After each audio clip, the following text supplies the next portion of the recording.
I'm at the stage that if I start looking, I don't even know where to start.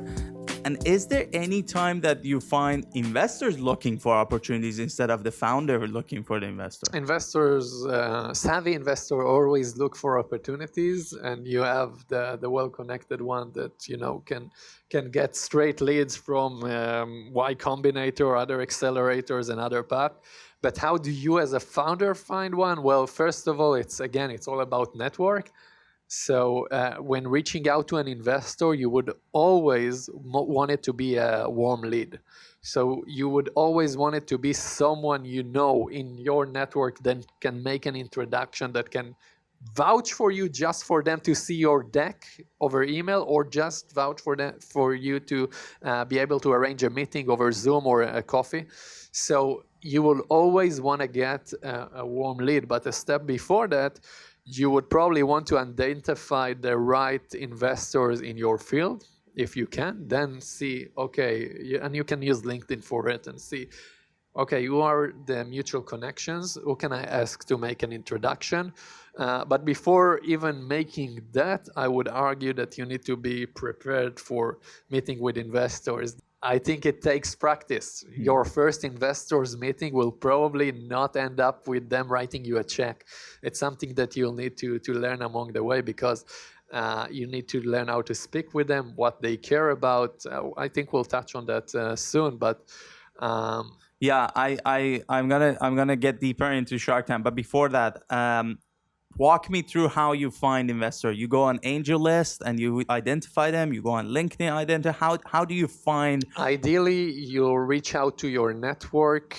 Some of them will have connection to investors, and they can make introduction. This is the ideal step. Start with there. If you don't have any connections that are connected with investors, then check on AngelList, LinkedIn, Crunchbase. Because my question is, do you find the investor and then find who's mutual with them, or you just put it on LinkedIn? I'm looking for investment. No. Do you know anyone?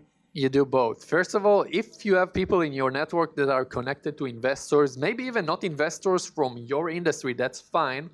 I would still tell you to get on a meeting with them just to take feedback, because you can learn a lot from the way investors think just by getting their feedback, especially if those are your first investors meeting. So I would say start with that. Even if they are investing in irrelevant industries for you, try to get on a meeting with them, try to get those feedback, buy them a coffee. A lot of them will want to help you, really. So that's the first step. Second is, then you go to AngelList, LinkedIn, try to identify, see if there is someone else that can make a connection. And the third, of course, is the cold outreach, which is not perfect with investors. The least favorite. But it could work also. Well, now, question is, let's say you got the introduction. It's a very key email that you put out there. That first impression, the first email. You don't want it to be too long. You want it to be engaging and spike their curiosity. What's your go-to email? How long? What do you say? What's your pitch deck? Do you include your pitch deck on the first email? Yeah, I would keep it short, because think about the fact that they are getting hundreds of emails like this per week.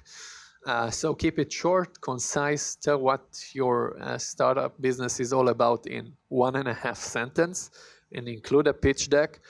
We might do an episode about what to include a pitch deck, how to build a pitch deck. I think that will be a very helpful. And I used to think pitch decks are this detailed document. It's very short. Go Google Uber or Airbnb pitch deck. They're literally 8 to 12 pages, and they have few words on them. We might do an episode where we break down every slide, because it's pretty straightforward, and it should be. If your pitch deck is a burden to read, they will not read it. It should be a flow that explain the entire story of who you are, what your company does, why does it, what is the TAM opportunity, the market, competitors, why are you different, and that's pretty much it. So that's in the pitch deck, not in the email. In the email, just 1.5 sentences, say that you would appreciate a follow-up meeting, coffee, whatever it is that you do for feedback. You can say it's for feedback, even if you expect maybe for them to invest. And always don't go with the expectation of getting an investment, because the numbers are against you in any way that you'll do, even if you are a good company. And I like that, because I've heard if you ask investors for money, you get advice. If you ask for advice, you get money. That's a common saying in this world, for sure. Yeah. So yeah, And ask it for really advice. makes sense, because you want your investor to get involved in your idea and also product. build real relationship with those people. Build real relationship. Maybe they are not going to invest in you, but they have the experience that they can maybe connect you with the right people in the space. Maybe create a partnership that put you in a different space, and then you are able to raise money. So, I mean, there is the business. You should always move forward. You should always create new achievements there. And there is the investment route, where you should always try to reach out to investors, try to raise money. But as you build achievement in the business, that could help with that part. So I know there are some early stage startups